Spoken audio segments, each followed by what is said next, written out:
Hello dear friends, this is your friend Himanshu Sharma. आप सभी का मेरे YouTube channel cops concept of physics में स्वागत है। क्लास 12 के जो स्टूडेंट है जिनके लिए केमिस्ट्री का मैंने इंपॉर्टेंट क्वेश्चंस को लेके वीडियो बनाया था, प्रीवियस वीडियो था, उसमें मैंने सब कुछ सारा हिंदी मीडियम के लिए बनाया। तो इंग्लिश मीडियम वाले जो स्टूडेंट्स हैं उनको प्रॉब्लम आ रही है। वो बोल रहे हैं सर हमें कुछ भी समझ में नहीं आ रहा, आप जैसे आपने फिजिक्स में कमेंट करके लिखा था वैसे आप लिख दीजिए। अगर कमेंट करके लिखूं तो बहुत बड़ा है ये सब कुछ, क्योंकि रिएक्शन एक नाम ही बहुत बड़ा हो जाता है। फिजिक्स में तो क्या था कि एक पर्टिकुलर टॉपिक था तो वो टॉपिक लिख देते थे। यहाँ पे तो क्वेश्चन ही थोड़े अजीब आ रहे हैं। अजीब आने का मतलब ये है कि रीजन वाले क्वेश्चन आते हैं। तो रीजन वाले क्वेश्चन है, इसलिए आपको बड़ा नाम होगा तो बहुत बड़ा, इतना बड़ा कमेंट हो जाएगा, इतना बड़ा रिप्लाई हो जाएगा, उसे देखोगे आप यार इतने कहाँ से याद करेंगे। तो इसलिए मैंने सोचा कि यार आपको यहाँ पे बोर्ड पे लिख दिया जाए। तो इसमें पहले मैंने ऑर्गेनिक केमिस्ट्री लिखी है, उसके बाद में इनऑर्गेनिक केमिस्ट्री के इंपॉर्टेंट क्वेश्चंस को लेकर डिस्कस कर लेंगे, ठीक है। चैप्टर नंबर 17 देखना है ना। चैप्टर नंबर 17 में मैंने इंपॉर्टेंट क्वेश्चंस बताए। Tranquilizers, aspirin, antihistamine, soap and detergent, मिशेलीकरण, ठीक है, इंसेक्ट रिपेलेंट, ये देख लेना, इंपॉर्टेंट है। और देखो एक चीज और, वो हिंदी मीडियम में जो मैंने वीडियो बनाया वो भी वीडियो आपको देखना है। क्यों देखना है? क्योंकि उसमें मैंने कुछ केमिकल रिएक्शन वगैरह भी बताई हैं कि ये केमिकल रिएक्शन, ऐसे केमिकल रिएक्शन आ जाए, ऐसे केमिकल रिएक्शन आ जाए। अब इसमें तो बता नहीं सकता कि इसमें बताने के लिए यहाँ पे इसको मिटाना पड़ेगा, ठीक है। तो समझ रहे हो आप, है ना। तो हाँ, चैप्टर 16 में बात करें, रुको चैप्टर 17 में कार्बन फाइबर भी इंपॉर्टेंट है और सल्फा मेडिसिन भी इंपॉर्टेंट है, ठीक है। चैप्टर 16 में स्टीरियो केमिस्ट्री क्या है, ठीक है। टार्टरिक एसिड के लिए स्टीरियो केमिस्ट्री बताओ। ऑप्टिकल एक्टिविटी क्या है, व्हाट इज ऑप्टिकल एक्टिविटी, ठीक है। और racemic and meso tartaric acid, क्या डिफरेंस है दोनों में। ऑप्टिकल आइसोमरिज्म से रिलेटेड आपको पूछ सकता है टार्टरिक एसिड के लिए, ठीक है। कोई भी आपको एलिमेंट दे सकते हैं। आगे बात करते हैं चैप्टर 15 में। तो चैप्टर 15 में आपके इंपॉर्टेंट क्वेश्चंस है बैकेलाइट, पीवीसी, पॉलिएस्टर, नायलॉन 6, पीएचबीवी क्या है, फुल फॉर्म में भी पूछ सकता है आपको। टेफ्लॉन क्या है, टेरिलिन क्या है, फ्री रेडिकल एडिक्टिव पॉलीमराइजेशन पूछ सकता है आपको, ठीक है। मुक्त मूलक योगात्मक बहुलीकरण पूछ सकता है, ओके। और यहाँ पे टेरिलिन, टेफ्लॉन, पीएचबीवी, नायलॉन 6 के लिए आपको मोनोमर्स भी पूछ सकता है, ठीक है। चैप्टर 14 में डीएनए आरएनए, जो कि हमेशा से इंपॉर्टेंट था, आज भी इंपॉर्टेंट है, ठीक है। विटामिन बी कॉम्प्लेक्स में आपको वाटर सोल्यूबल और फैट सोल्यूबल से रिलेटेड आपको क्वेश्चन पूछ सकता है।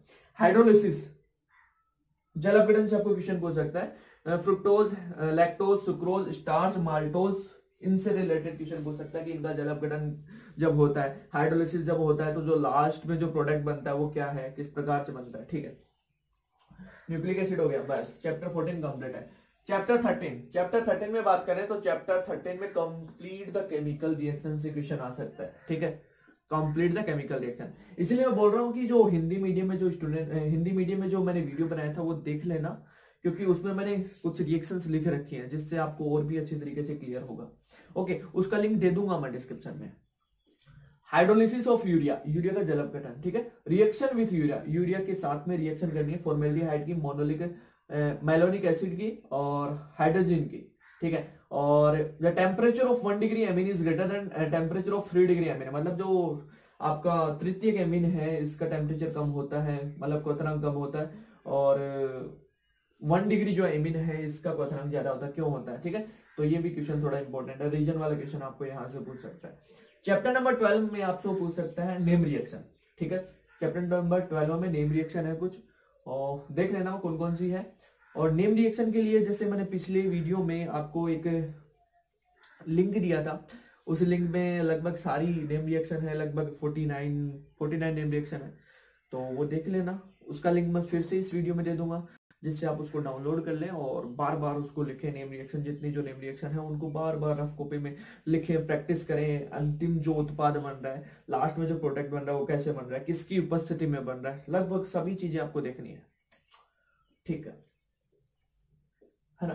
तो चैप्टर नंबर 12 में name reaction, carbonyl compound plus alcohol, ठीक है। कार्बोनिल कंपाउंड और एल्कोहल जब क्रिया करते हैं, ठीक है, रिएक्शन करते हैं, तो प्रोडक्ट क्या बनता है वो बताओ। कंप्लीट केमिकल रिएक्शन, न्यूक्लियोफिलिक और न्यूक्लियोफिलिक एडिक्टिव रिएक्शन, और एल्डिहाइड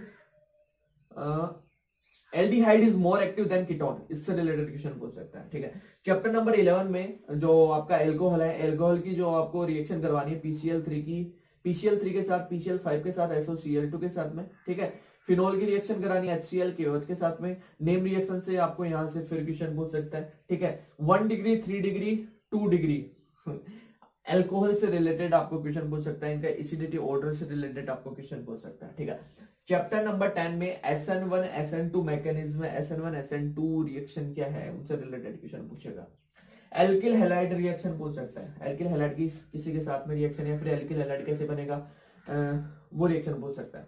नेम रिएक्शन इसमें भी है, वो भी आपको देखनी है। आइडोफोम क्या है, आइडोफोम का निर्माण कैसे होता है, वो आपको देखना है। हैलोजन एक्सचेंज मेथड देखना आपको। ठीक है, हैलोजन विनिमय विधि। तो इसमें जैसे अल्कोहल से एल्किल हैलाइड बनता है, वो कैसे बनता है वो बताना है। और CCl4 यानी कार्बन टेट्राक्लोराइड से सैलिसिलिक जो एसिड बनता है वो कैसे बनता है, पूरी एक तरह से रिएक्शन हो जाएगी। ठीक है, तो इस प्रकार से आपकी ऑर्गेनिक केमिस्ट्री कंप्लीट है इंपॉर्टेंट क्वेश्चंस के लिए। अब करते हैं इनऑर्गेनिक केमिस्ट्री। चैप्टर नंबर 9 में आपसे पूछ सकता है IUPAC नेम से question, right the IUPAC name of the following. और CFT पूछ सकता है, क्रिस्टल फील्ड थ्योरी पूछ सकता है आपसे। ठीक है, चिलेट इफेक्ट पूछ सकता है आपसे। मैग्नेटिक मूवमेंट से रिलेटेड क्वेश्चन आ सकता है, जैसे Na+2 का मैग्नेटिक मूवमेंट बताओ, Cu+T का बताओ। ठीक है, एक ऑक्सीडेशन स्टेट से भी आ सकता है। ओके, तो चैप्टर नंबर 9 क्लियर है। चैप्टर नंबर 8 में मैग्नेटिक मूवमेंट वही। ठीक है, कोई भी आपको एलिमेंट दे देगा, पूछेगा कि इसका मैग्नेटिक मूवमेंट बताओ। और आपसे पूछ सकता है लेंथेनाइड एंड एक्टिनाइड सीरीज से क्वेश्चन, क्या what is the difference between lanthanide and actinide series. ठीक है, ऑक्सीडेशन स्टेट से क्वेश्चन आ सकता है, रीजन से रिलेटेड। ठीक है, और एक आ सकता है जैसे 5D का जो एलिमेंट है उसकी जो साइज है वो 4D के जो एलिमेंट है उसकी स्क्वायर के बराबर है, क्यों, क्या रीजन है, लगभग बराबर है। ठीक है, और आपसे पूछ सकता है MnO, Mn2O3, MnO2 acidity order से रिलेटेड क्वेश्चन पूछ सकता है आपको। ठीक है, स्क्रीनिंग इफेक्ट क्या है, Z इफेक्ट क्या है, छोटे छोटे क्वेश्चन। ओके, चैप्टर 7 की बात करते हैं। चैप्टर 7 में आपसे डायरेक्ट इक्वेशन दे सकते हैं, जैसे HCl से Cl2 बनता है वो कैसे बनता है। ठीक है, Cl2 से HCl बनता है वो कैसे बनता है, केमिकल रिएक्शन से रिलेटेड क्वेश्चन आ सकता है। ठीक है, और आपसे पूछ सकते हैं रेड फास्फोरस क्या है, व्हाइट फास्फोरस क्या है, इससे रिलेटेड क्वेश्चन आ सकता है। ओके, चैप्टर नंबर 5 की चैप्टर नंबर 6 की बात करते हैं। इसमें पूछ सकता है आपको फ्रोथ फ्लोटिंग प्रोसेस क्या है। ठीक है, जो मेथड है वो क्या, कौन सा मेथड है, इसे हिंदी में बोलते हैं झाग प्लवन विधि। तो ये जो विधि है, ये जो मेथड है, आपसे पूरा डिटेल में पूछ सकता है, इसका डायग्राम भी पूछ सकता है। ठीक है, और चैप्टर 6 में और आपसे पूछ सकता है ऑक्सीडेशन रिडक्शन इलेक्ट्रोलिसिस विद्युत अपघटनी जो मेथड है वो उससे रिलेटेड आपसे पूछ सकते हैं, इलेक्ट्रोलिसिस जो मेथड है ना वो। ठीक है, तो दो यहाँ पे मेथड बता रहा हूँ इसमें, और कुछ भी नहीं बता रहा मैं। ठीक है, चैप्टर नंबर 5 में है आपका braiding arc method. Okay, Tyndall effect है और ब्राउनी मोशन है, कोलाइडी सॉल्यूशन से रिलेटेड पूछ सकता है आपको, ब्रेडिंग आर्क मेथड में कोलाइडी सॉल्यूशन, और एडजॉर्प्शन है और अब्जॉर्प्शन है। ठीक है, क्या डिफरेंस है दोनों में। ओके, चैप्टर नंबर 4 में बात करते हैं। तो चैप्टर नंबर 4 में आपसे पूछ सकता है first and second order differential equation. ठीक है, जो प्रथम कोटि की और द्वितीय कोटि की जो अभिक्रिया रिएक्शन है उसके लिए आपको डिफरेंशियल इक्वेशन पूछ सकता है, अवकल समीकरण पूछ सकता है। ठीक है, और पूछ सकता है आपसे वेलोसिटी कांस्टेंट, ओके, वेग स्थिरांक, एंड रिएक्शन वेलोसिटी। ठीक है, रिएक्शन वेलोसिटी, अभिक्रिया वेग भी पूछ सकता है आपसे। ओके, और आगे है कॉन्सेंट्रेशन रिलेटेड से क्वेश्चन पूछ सकते हैं, और अभिक्रिया वेलोसिटी मतलब रिएक्शन वेलोसिटी से रिलेटेड आपको टेम्परेचर का जो इफेक्ट है वो पूछ सकता है। ओके, और पूछ सकते हैं आपको हाफ लाइफ। ठीक है, 0 ऑर्डर और फर्स्ट ऑर्डर के लिए हाफ लाइफ। ओके, ये इंपॉर्टेंट है। चैप्टर नंबर 3 में नेन्सर्ड इक्वेशन पूछ सकता है, डेनियल सेल के लिए, डेनियल सेल क्या है उससे रिलेटेड क्वेश्चन पूछ सकता है, और जो आपका इलेक्ट्रोड पोटेंशियल है, इलेक्ट्रोड विभव है, उससे रिलेटेड क्वेश्चन आ सकता है। ठीक है, कोलराउस जो इफेक्ट है, कोलराउस जो लॉ है वो इंपॉर्टेंट है, वो हमेशा से इंपॉर्टेंट था, आज भी इंपॉर्टेंट है। ठीक है, चैप्टर नंबर 2 में वान्स हाफ फैक्टर। ठीक है, और डिप्रेशन एंड फ्रीजिंग पॉइंट। ठीक है, ऑस्मोटिक प्रेशर और डिफ्यूजन एंड ऑस्मोसिस में क्या डिफरेंस है। ठीक है, मोलैलिटी से क्वेश्चन आ सकता है, क्लियर है। Ideal and non ideal solution से रिलेटेड आपको पूछ सकता है कि मतलब what is the difference between ideal and non ideal solution, and Raoult's law के लिए ये डिफाइन होता है आइडियल नॉन आइडियल जो सॉल्यूशन है, तो राउल्स लॉ भी पूछ सकता है आपसे। ओके, चैप्टर नंबर 1 में आपसे पूछ सकता है डिफेक्ट से रिलेटेड क्वेश्चन, हर बार आता है, इस बार भी आ सकता है। एब्सेंटर पूछ सकता है, शॉर्ट की डिफेक्ट पूछ सकता है आपसे, फ्रैंकल डिफेक्ट पूछ सकता है, या फिर आपसे क्या पूछेगा, कंपाउंड फार्मूला से रिलेटेड क्वेश्चन पूछेगा जैसे। और पैकिंग एफिशिएंसी से रिलेटेड क्वेश्चन आ सकता है, आएगा शायद, यहाँ से क्वेश्चन आएगा पैकिंग एफिशिएंसी से। और पैकिंग एफिशिएंसी आपको एफसीसी पूछ सकता है, बीसीसी पूछ सकता है, ठीक है। तो इस प्रकार से इंग्लिश मीडियम के लिए क्लास 12th के लिए इंपॉर्टेंट क्वेश्चंस कंप्लीट होते हैं, ठीक है। तो कोई भी प्रॉब्लम है, कोई भी डाउट है तो वीडियो के नीचे कमेंट जरूर करना। Thank you so much.